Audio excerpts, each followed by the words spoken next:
Salut, alors dans cette vidéo, on va analyser les différents actifs pour trouver les meilleures opportunités de trading pour cette semaine. Donc si on commence déjà sur le pétrole, on en avait parlé la semaine dernière, on a toujours ici le range entre 72 et 80 ici, même entre 72 et 78, plus précisément ici. Donc on a toujours un range entre 72 et 78. Pour l'instant, on reste à l'intérieur de ce range.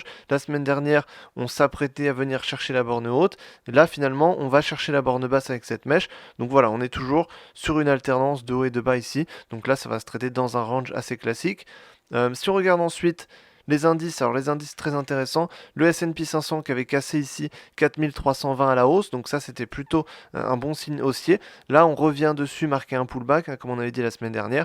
On peut revenir sur 4320 pour rebondir dessus et repartir à la hausse. Donc je pense que c'est le scénario qu'on va surtout, qu'on va faire à mon avis là-dessus sur le S&P 500, donc ça peut être intéressant de toujours continuer plutôt les achats. Si on regarde ensuite le CAC 40, alors le CAC 40 ici, on est revenu sur un niveau de support ici, donc 7100, on est sur un niveau de support, on pourrait tout à fait rebondir sur ce niveau de support et venir chercher les 7400 ici. Donc je pense que c'est ce qui va se passer, c'est mon scénario en tout cas sur le CAC 40. Donc plutôt à trader à la hausse en comblant ici le gap ici, donc ça peut être intéressant qu'on le comble, donc on revienne marquer une hausse jusqu'à 7400 ici. Donc voilà, à mon avis, c'est ce qu'on va faire sur le CAC 40. Si on regarde le gold ici, donc l'or, sur l'or ici, on était stagnant, on était au-dessus d'un niveau de support qui jusque-là tenait.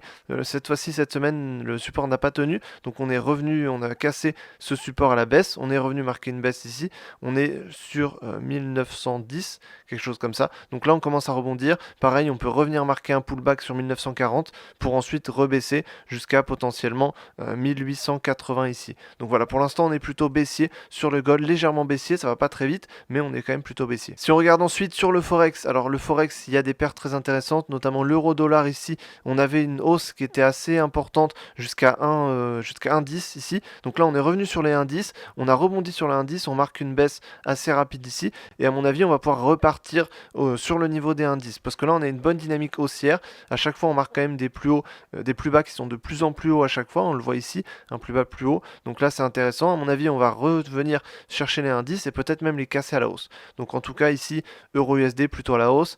GBP-USD ici, pareil, alors on peut venir chercher un niveau qu'on a cassé ici, donc on est déjà venu d'ailleurs chercher le niveau ici, c'est le niveau des 1,26,7, donc on pourrait revenir sur ce niveau et continuer à la hausse parce que là on a plutôt une tendance qui est haussière, une dynamique à long terme qui est plutôt haussière, donc à mon avis on peut trader plutôt ça à la hausse. Ensuite si on regarde USD CHF, alors là voilà, ça casse des supports et puis ça range ici, donc pas forcément très intéressant. USD Yen qui est très intéressant, on a à nouveau cassé une résistance à la hausse, donc grosse tendance haussière dessus, on repart à la hausse, on marque quand même des petites bougies rouges, mais on est quand même clairement plus dans une tendance haussière. Donc on pourrait potentiellement revenir sur 141 pour repartir à la hausse, et si on revient pas sur 141, on partirait directement à la hausse. Donc là ici, sur cette paire, on est clairement haussier. Si on regarde USD CAD, alors cette fois-ci sur USD CAD, on casse les niveaux de support, donc on casse à nouveau un niveau de support, on est clairement dans une tendance baissière, donc là ici ça va se trader, il faut faire attention à un pullback possiblement, mais ici ça va se trader plutôt à la baisse. Sur AUD-USD, alors c'est une paire qui est très intéressante puisqu'on avait eu un beau mouvement à la hausse là-dessus,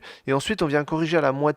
Donc vu que c'est une paire qui a plutôt tendance à ranger, en tout cas tous ces derniers mois, on a quand même des gros ranges qui sont créés sur l'AUD. Donc à mon avis, on va pouvoir venir chercher un niveau à la baisse au moins vers 0,66, voire à mon avis vers 0,65, donc qui est tout en bas ici. Donc je pense que c'est un niveau qu'on pourra venir chercher sur l'AUD, donc ça peut être intéressant. Et si on regarde ensuite les crypto-monnaies, alors on va en parler quand même, on a eu une hausse qui était très intéressante, on a cassé les niveaux de résistance, jusque là voilà, c'était pas très intéressant, ça stagnait. Là on a de la volatilité qui est revenue sur les marchés, et dès que ça revient, ça part à la hausse. On est arrivé jusqu'à 31 000 ici, donc le plus haut sommet qu'on avait fait en avril 2023. Donc voilà, on revient chercher un plus haut ici, donc ça c'est plutôt intéressant. Ça veut dire qu'il y a encore du potentiel et que ça peut se trader. Donc si tu trades les crypto-monnaies, il y a potentiellement des opportunités là-dessus, même si les trois quarts du temps ça range et ça stagne et c'est pas très intéressant. De temps en temps, on a des grosses poussées de volatilité comme ça, donc là c'est intéressant. Sur l'Ethereum aussi, on a eu la même chose, sauf qu'on a eu une baisse qui était forte avant la hausse, donc finalement on est rester à peu près